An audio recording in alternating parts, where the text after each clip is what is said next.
weekly first part of our weekly Q&A, our weekend one. We do it every Friday and Saturday evenings, 8 p.m. Eastern time.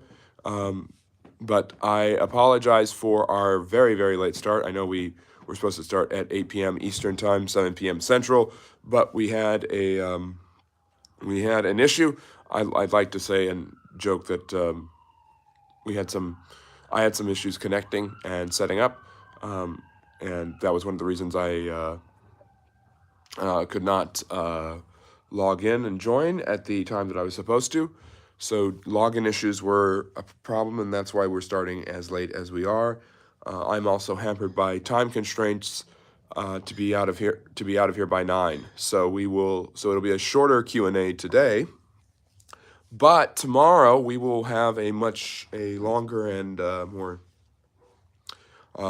punctual live Q&A, and so we have that to do next week. I'd like to say that we're starting late in honor of Donald Trump's victory, that just like his rallies start so much later than they're supposed to, my live streams are now going to start so much later than they are supposed to. But yes, I apologize for being late. I know some of you are waiting a long time, and I really appreciate your patience, and Simon for holding down the fort. But we are here. We are ready to go. We will be going for the next about 40 minutes talking about anything social studies related. That's what the Friendly Neighborhood History channel is about. It's about social studies questions, topics you want to talk about, information you want to know, things you want to learn about. And we used to do this only every Saturday at 6 p.m. Eastern. And then all of a sudden, the growing popularity, one day people were asking, well, why can't we just come back tomorrow? And so I decided eventually, working through my schedule, that we could do Saturdays and Sundays. And then after that, I basically decided that we did the live Q&As on Saturdays and Sundays. And then on Fridays, then I decided to open up Sundays to be more of a live stream lecture format and make Fridays and Saturdays my live Q&A. So that was my decision there. So basically, start your weekend the right way and continue it the right way with some history, with some topics that you are interested in, with getting your questions answered. That's what the Friendly Neighborhood History channel does.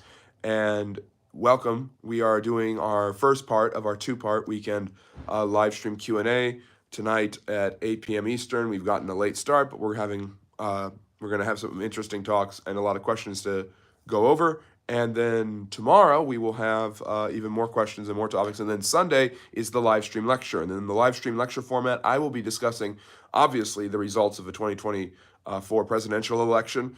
Who the heck is Grover Cleveland, and why does he matter, and why is everybody talking about him? His first name wasn't Grover, by the way. It was actually Stephen. And of course, we'll be talking about some of those things and any other historical topics that come up. So on Sundays, 4 p.m. Eastern time, it's a live stream lecture. It's talking about whatever I want to talk about. I love you too, Mr. Roll. Welcome. Thank you for joining us. So if you like learning about history, if you want to become a friendly neighborhood historian, it's as easy as liking and subscribing. It has never been easier. There is no pledge, no money you have to give me. Just like and subscribe. Come to these live streams. Watch my full-length content. We had a lot of success with our election prediction. Not only was it extremely accurate, but it was also very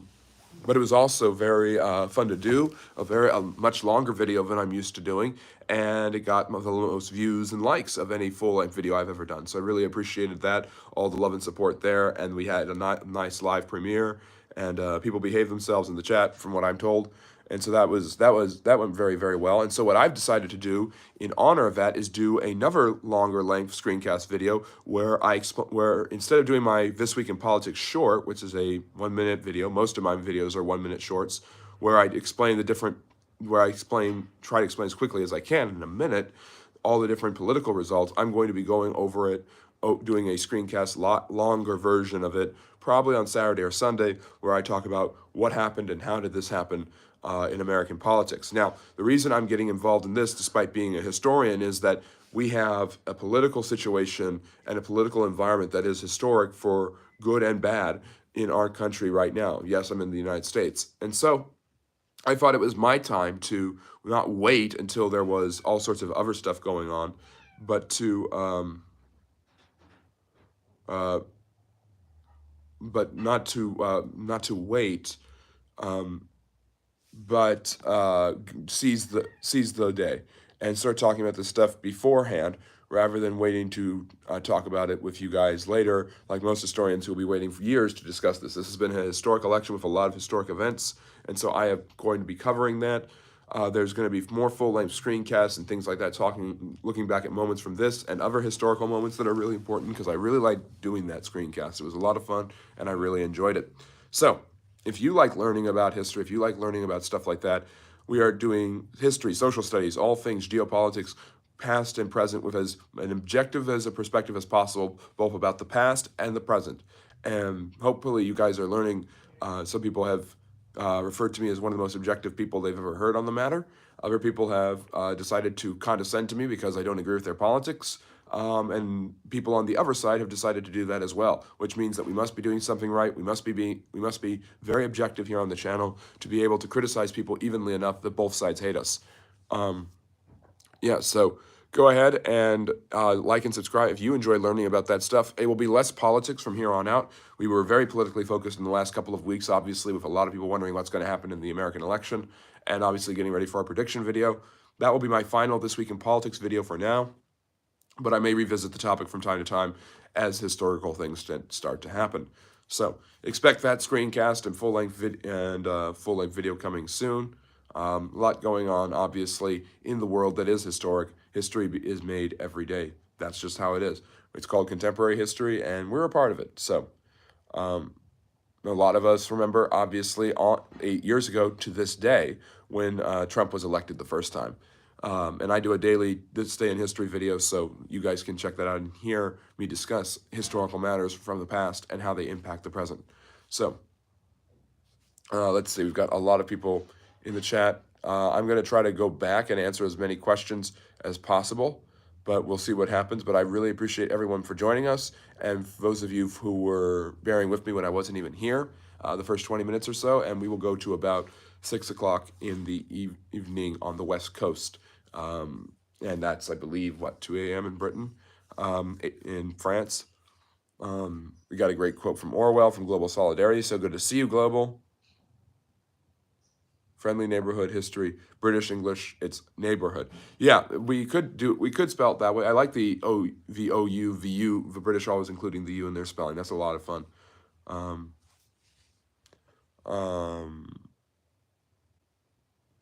I don't know what you mean by if there is no separation, why is everything divided in our language? If we get monetized, will you take music requests? I don't know. Maybe. I'm not sure. We're working towards monetization. It's a process, not an event, and we'll see where we can get with that. Let's see.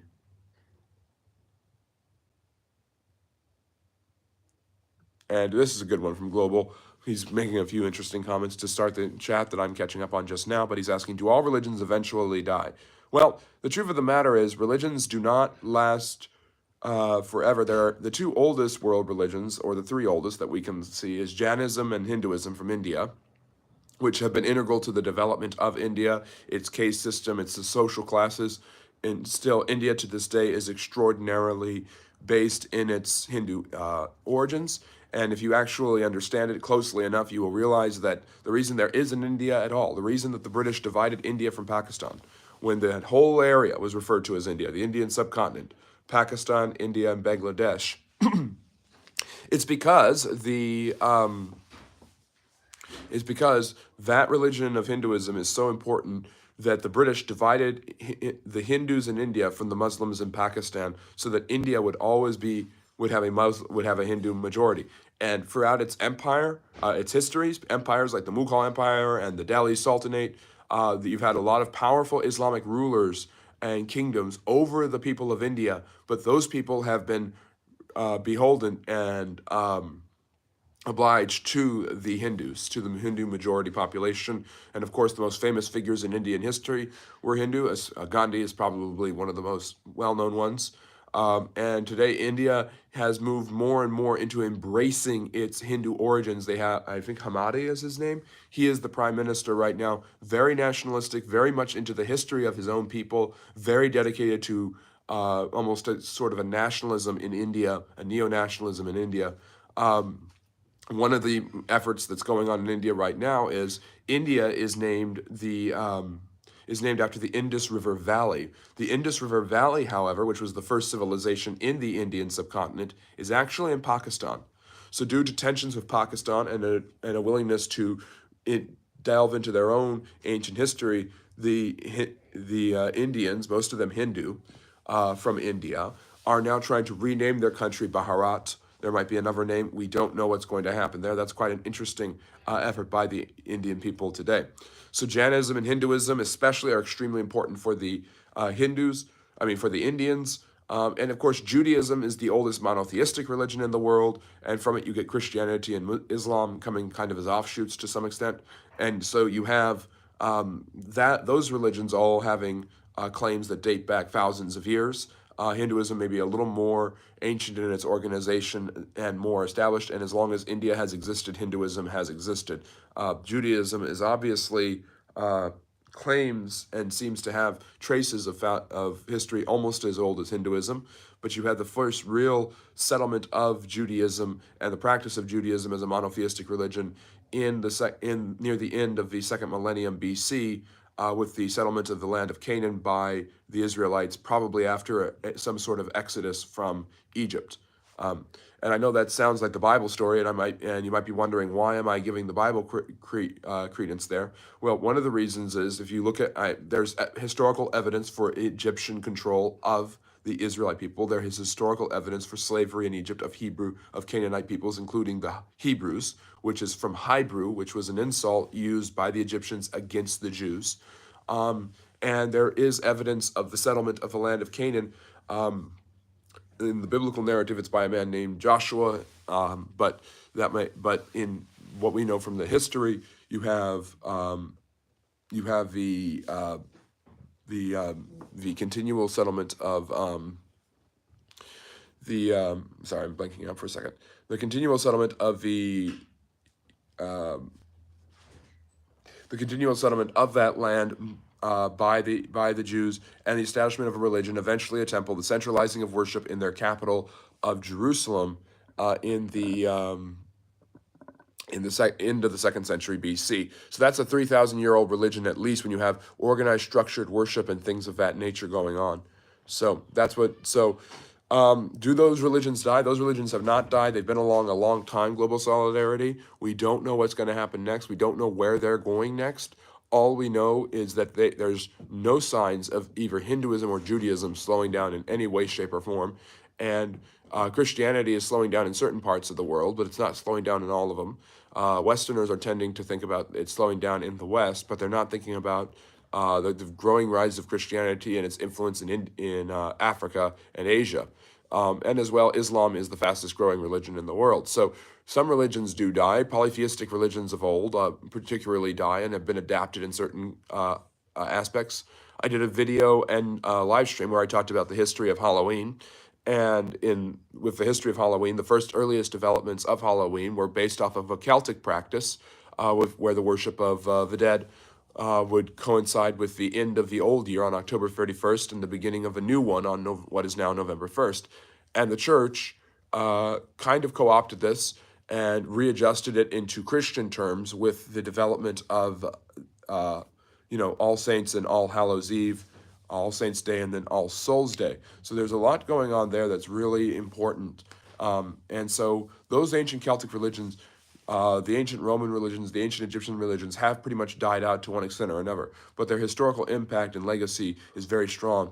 And you'll generally find that the majority of mythological religions, religions that relied on polytheistic religions, all these different types of religions have died out, while more monotheistic religions have remained, Hinduism being one of the major exceptions.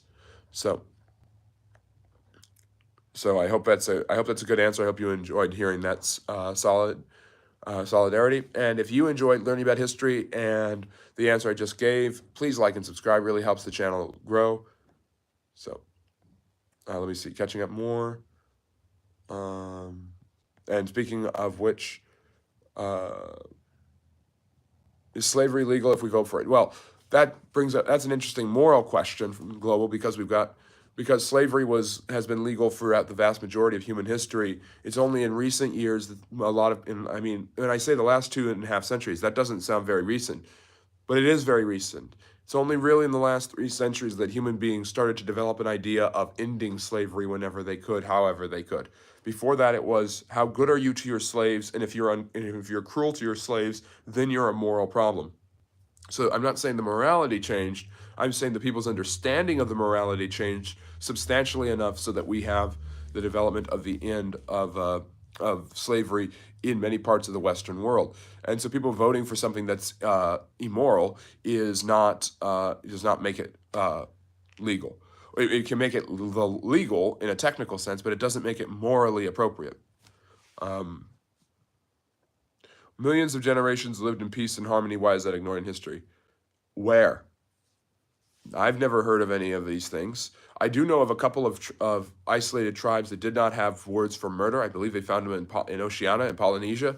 But the truth of the matter is the vast majority of human cultures through all of history have included great violence, destruction, and all sorts of terrible things. And we do not talk about it enough because it doesn't include the technology that our modern world does that can kill a lot quicker and a lot more instantly. So millions of generations did not live in peace and harmony. I do not buy that as a historian. Why did Moses wander the desert? He is a man, never asked for direction. Yeah, that's hilarious. I love that joke. Yeah, he's a man, he doesn't ask for directions. How does Moses like his coffee? How does Moses make his coffee? He brews it. Bad puns like that. Yeah, that's true.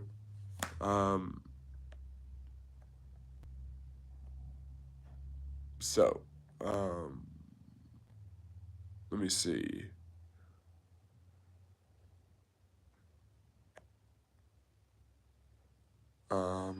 Let me see. I'm trying to catch up with the chat. A lot of nice comments here.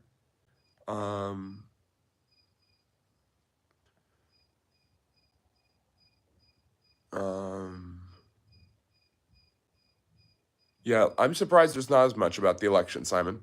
We got a smaller crowd here tonight, so maybe that's why. It's a smaller, intimate crowd, maybe more like a kumbaya circle than a massive room full of questions left and right. But I appreciate that. I've had some of my best discussions with smaller audiences. But I think there's a lot of people who wonder about the election, and a lot of people who are just passing it by. Global is saying we must celebrate. Over half the country's very happy. Yeah, and the thing about presidential elections that nobody on the internet seems to understand is that presidential elections have disappointed large numbers of people for large amounts of time. And this reaction is not nearly as poignant or valuable or powerful or damaging as the reaction after the 1860 election. And maybe I'll talk about this on the live stream lecture after being on X and seeing all the people basically just screaming into a camera because their candidate didn't win. I mean, that's absurdity. I mean, even if you don't like what happened, I understand you're upset. I understand you worry about your rights. You worry about this and that. But that's not a reasonable way to react. And neither, of course, was what happened back in 2021 at the Capitol building after Trump lost the January 6th protesters. That neither were the mass protests and violent protests in 2016 after Hillary Clinton lost. People try to think of all sorts of ways to react to something like this without doing the right thing and the obvious thing, which is to become more educated, become more involved, follow the Friendly Neighborhood History channel on all his social media channels, and work with that. So I think there's a lot going on there that people don't focus on or pay attention to. The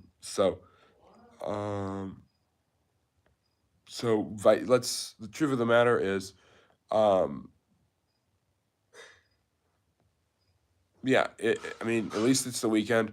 I'm going to be talking about how the issues with the presidential election and what's going on there, and how people are reacting to it, and how the worst reaction in history wasn't people screaming into a camera. It was people losing their minds and causing, you could call it an insurrection, if you will, causing a civil war. Obviously, 1860, Southern Democrats worried that Abraham Lincoln was going to take away their slaves, and even though Lincoln had never said such a thing, worried about things that were only rumored to be true. Although Lincoln was quite a moderate, although personally very much an abolitionist, starting with South Carolina, they seceded from the Union, and by the time Lincoln was ready to become president, they had their own president, Jefferson Davis, their own country, and they were willing to attack an American fort at Charleston, Fort Sumter, and that started the Civil War. So this is not the worst reaction we've ever seen to a presidential election in American history, and there have been some other ones that have been pretty contentious. I mean, 1960 was very contentious. So we'll be talking. You know what? I'm calling it. We're going to talk more about this on Friday, on Sunday, because I think we really need to. Um,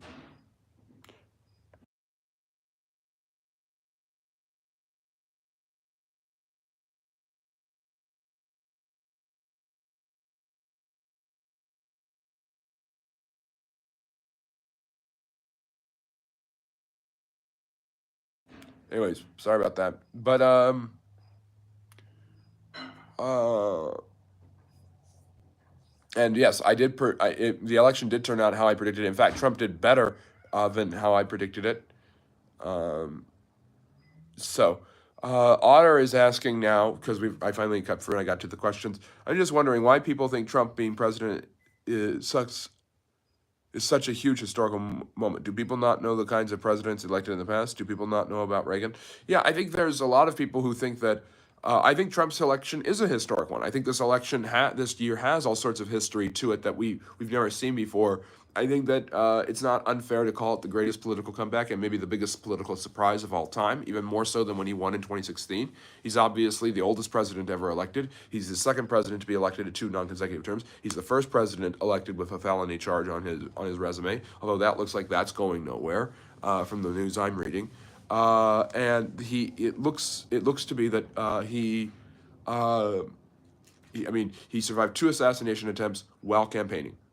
That's never happened before.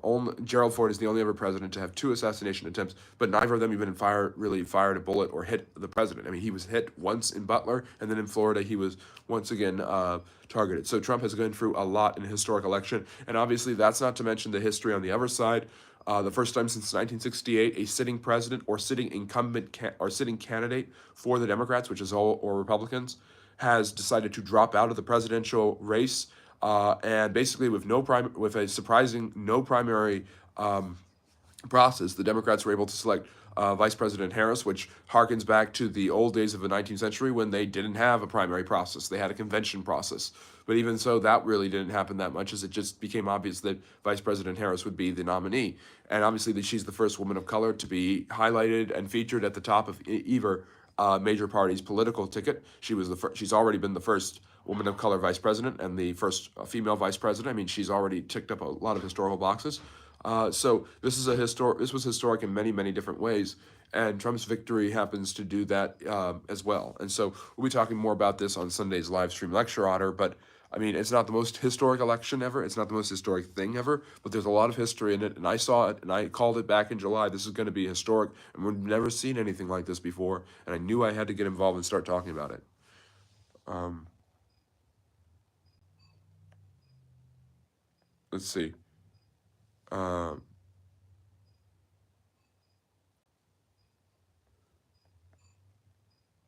Yes, and Simon's making a good point. The media is, I mean, I'm not a fan of any sort of media here in the United States, be it right wing or left wing. I think the media in the United States, if you look at it closely, as it is in Europe, I think it's dominated by the left. I think there's definitely a very clear bias, and I think that bias has only become more apparent in the last 8 years with the volatility of Trump's volatility of Trump's behavior, rhetoric, and actions. And I think the truth of the matter is that the media has kind of reacted in a volatile nature of their own to some extent. And so I think there's a lot going on there. Uh, yeah.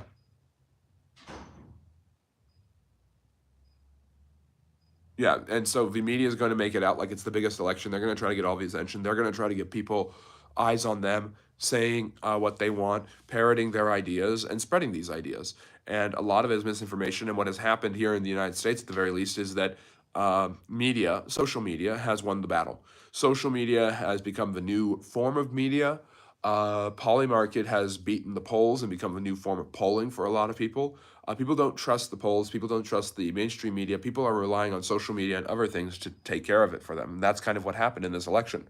The people on X who were talking about a strong Trump win were right, and people on betting markets who were leaning on Trump to win consistently were also right. And very few pundits and pollsters were saying that. They were saying it was going to be either very close or it'd favor one candidate by a point or two. So let me see here. Let me see here. Turkey, the country, has a strong leader. Erdogan, yeah. Turkey was actually moving in a more democratic way in the last few decades. Erdogan has given a more of a stranglehold on Turkey as a country. Yeah, nobody talks about Jimmy Carter. I've talked about Jimmy Carter. I celebrated his 100th birthday. I have a long length video about him, Otter, if you want to check that out. And if you haven't seen it, anyone in the channel, you guys can go check that out. I do about once a week. I do a long length video, and then and then I've got a fire alarm going off. Darn it. And then every week I have and then every day I have short form content. But once a week I try to do long form content. I'm doing the screencast for my last This Week in Politics video, and I am also doing a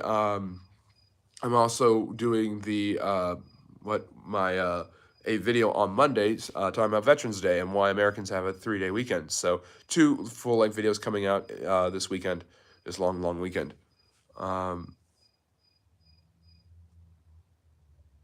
Yeah, that's definitely true, Simon.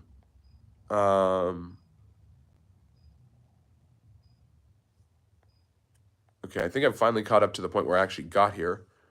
Let me see. Yeah, Otter's saying, can we talk about why now? He's also asking, can we talk about why President Trump being president again isn't as controversial as people make it out to be? Just because he is outspoken, people forget the past presidents that were even more controversial. Yeah. Trump models his presidency and models himself on 2 presidents. Teddy Roosevelt, who was energetic, decisive, and often controversial, and often willing to do and say anything to get things done. And I think Trump is somewhat like that, but more so Andrew Jackson, who was aggressive and assertive and was known for saying controversial things. And if you look back at a lot of American presidents, a lot of them have said extraordinarily controversial things that they probably wouldn't be canceled for saying today. And my phone's going off now. So there's a lot going on in that where you have past presidents and current presidents. So you have saying controversial things, and there's plenty of presidents who might be more controversial in the history books than Trump ever was, and a lot of people do not understand or seemingly have forgotten that Trump was already president. We dealt with this before as Americans, and we should know the blueprint because we saw it last time. Now, he might be more bullish on certain things than he was before. There seems to be a more libertarian strain in Trump's current climate of targeting what he calls the deep state, the strong government agencies and organizations in the executive branch, which are being criticized by people like Robert F. Kennedy Jr. and Elon Musk, who are going to be part of Trump's team.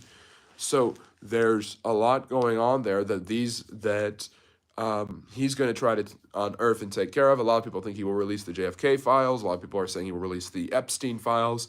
And so there's a feeling amongst his supporters that will cause widespread panic because the people who have a lot of power, wealth, and money in this country, corporations, media moguls, celebrities, other politicians who have kind of been part of more of the establishment, and Trump is certainly was part of that, probably in his earlier days as a billionaire from New York, but isn't like that now, certainly. Those people are terrified of that, perhaps. But we've seen a Trump presidency before. We know what he wants to do. For instance, with the border or with tariffs. He's talked about these things for years. Maybe he has more of a mandate to do them. Maybe he's going to be more strident in doing them. Maybe he thinks things have gotten worse and he needs to do them, and it's more urgent than it was the first time. But there doesn't seem to be anything too horribly controversial compared to last time. We'll see how far he gets with any of these things, too, because even though it looks like he's going to have Congress, which passes all the laws and makes all the laws, run by the Republicans. It's not a huge majority in either chamber, Senate or House, and it's they have to work with the Democrats, and they have to be able to make things look good politically, because there's political futures involved that are not Trump's. So I don't think Trump is going to be able to just do whatever he wants. American presidents do not work that way.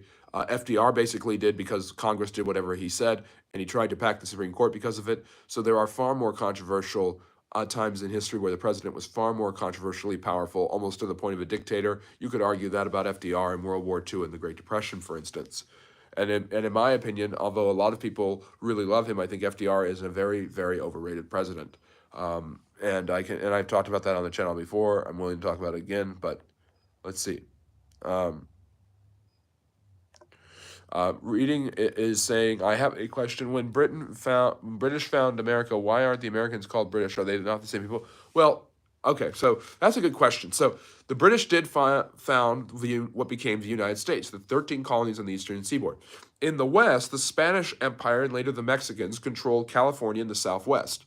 In the central area and in Canada, the French had significant holdings. And these lands went back and forth between the British, French, and Spanish for centuries. And it was the eastern seaboard that became the United States that took over all of that land eventually in what's called Manifest Destiny, the race to get from one sea to the other, sea to shining sea, Atlantic to Pacific. And so basically, I hope you're still here reading, and I hope you're enjoying this answer. But basically, Americans broke off from the British in their revolution with the Declaration of Independence, and then you have the integration of all these lands once owned by the French and the Spanish. The Louisiana Purchase buys a bunch of land the French had that had just belonged to the Spanish a few years before, doubles the size of the United States. The United States goes to war with Mexico to get California in the Southwest.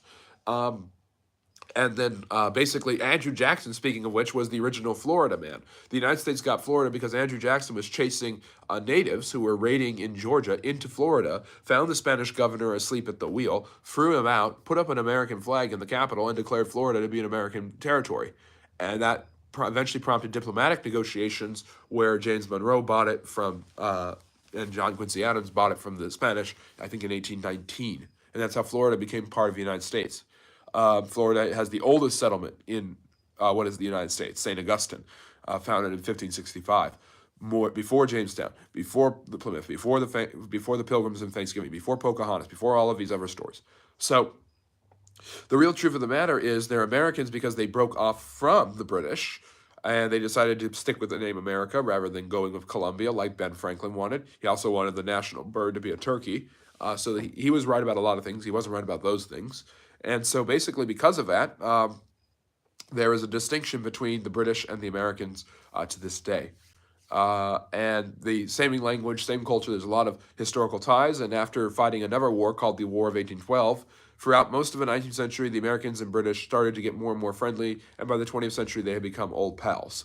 They share a lot of the same common goals, histories, governments. All of that is very common between them. But you have also a large influx of immigrants from all over the world into the United States, even during the 13 colonies era, that makes them distinct from England and the British Isles. So you have German immigrants, you have Swedish and Scandinavians at the early part of American history. Then later you have Italians, Jews, Eastern Europeans, Greeks, people like that. You have French. You have East Asians coming in through Angel Island in San Francisco, which is the equivalent of Ellis Island in the West.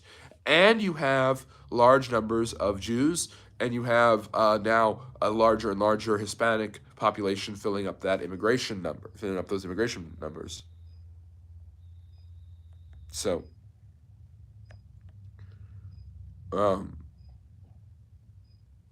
yeah, there is a lot of influence. But if you look at other former British areas, like Simon's pointing out, if you look at Canada, if you look at Australia, if you look at even some of the African countries, the British have more influence there than they do in the United States. They didn't have a colonial system. They didn't have a dominion system. They didn't have a way to continue their post-colonial influence on the United States the way that they did in Canada or somewhere like Kenya or Australia. And they actually founded and settled Australia under James Cook after the American Revolution to make up for the territories they had just lost. William the Conqueror abolished slavery in England in the 11th century. Yes, make the most of it. You are absolutely right. So the Europeans started abolishing slavery in their countries of fellow Europeans in the High Middle Ages between 1000 and 1500, but that didn't end slavery of Africans or slavery of Arabs that they defeated in war, or enslaving. It did end most enslavement of their fellow Europeans, and those people who were slaves. But they continued a system where they kept peasants bound to land where they had to work, called serfdom, for centuries. And of course, these are the same Europeans that enslaved millions of Africans. And yes, that's very true. Britain is the first country to get rid of slavery in the West, and it's the country. And Britain and France would send their ships in the late 1800s to stop Ottoman Arabic slave traders from taking slaves from Africa. They would stop slave ships in Africa. After relying on those slave ships for centuries, they turned the page, mainly for moral reasons, but also for political and economic ones. There were isolated incidents of tribes that were very peaceful, but the vast majority of people who have had sustained contact with other people have had huge amounts of conflict with them. Yeah, that's Mark Twain who said that. That's a good one. I like that quote. And of course, today is yesterday, I think it's today, is the anniversary of the birth of Sir Edmund Halley, and I did a video on that. I do a daily Today in History, what happened on this day in history. I do a daily video where I talk about who was born on this day in history, significant figures or figure, and who passed away on this day in history. So I do stuff like that for the channel all the time. It's also the death anniversary of Mr. John Milton, speaking of writers, who wrote Paradise Lost. Would a historian make a good president? I'm trying to think. Kennedy was a historian. There have been several presidents. If you're thinking about me, no, I would not make a good president. I have don't have the patience for it. And yes, I do history, lots of history. Thank you, thank you, Jock. I really appreciate that. If you like that, like and subscribe. Yeah. Who captured Hitler? No one captured Hitler. He killed himself.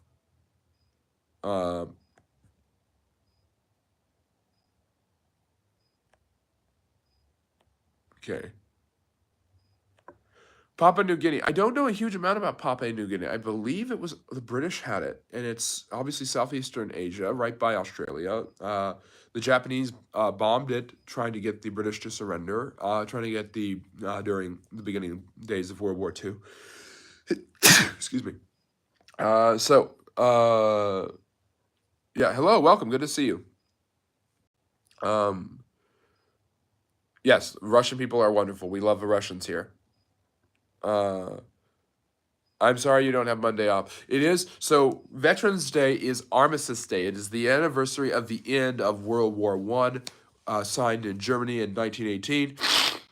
It was called that for decades, and then the United States decided to change the name to Veterans Day and make it a national holiday.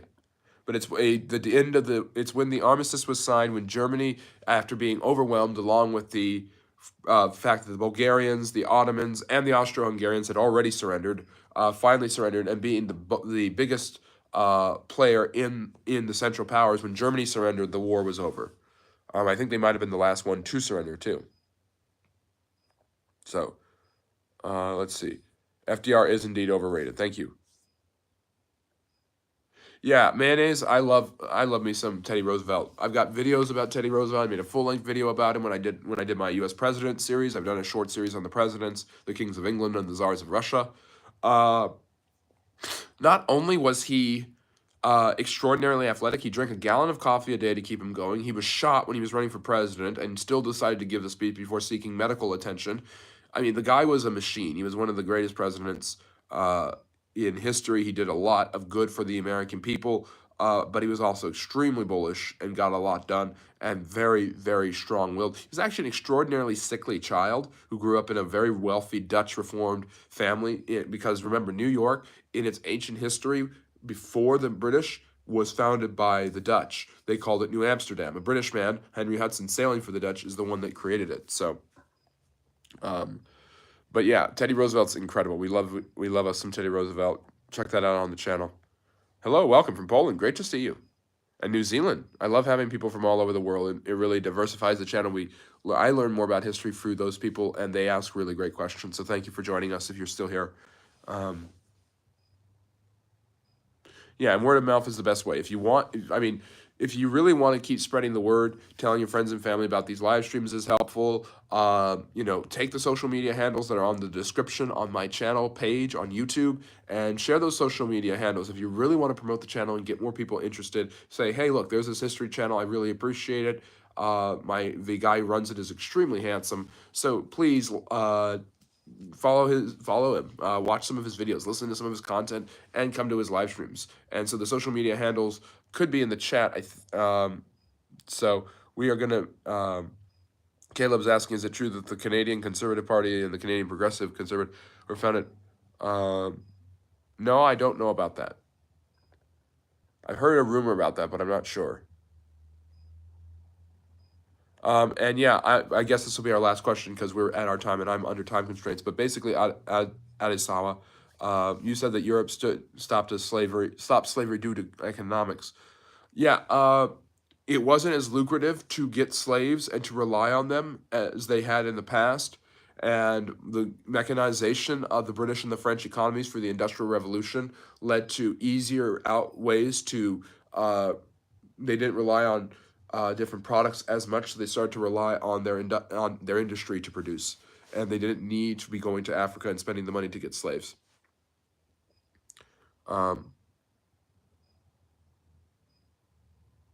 yeah, uh, yeah, that's true, Simon. That's a conspiracy theory. There were Nazis such as Eichmann and Mengele. Eichmann was hunted down. Mengele was not. He died an old man, despite all the atrocities he committed. A lot of Nazis have fled all over the world, and they are still finding some of them. Amazingly, the Israeli government and I believe I'm trying to think of the name, the Mossad. Yeah, the Mossad, their secret intelligence agency, their FBI, but or CIA. So, anyways, we're gonna stop there. I know it's short. I know compared to the usual hour plus we go, but tomorrow I'm gonna give you an extra 20 minutes of history, and I hope you guys really enjoy that. And I hope you have a great rest of your evening, and we will see you again 7 p.m. Eastern Standard Time. Like and subscribe. Become a friendly neighborhood historian. Follow the content for all the important historical information you need to know. And I will see you guys around and in channel, and hopefully tomorrow at the live stream, 7 p.m. See you then. Take care and have a good night. Bye bye. Do so tomorrow, Otter. I'll see you then. Bye, guys.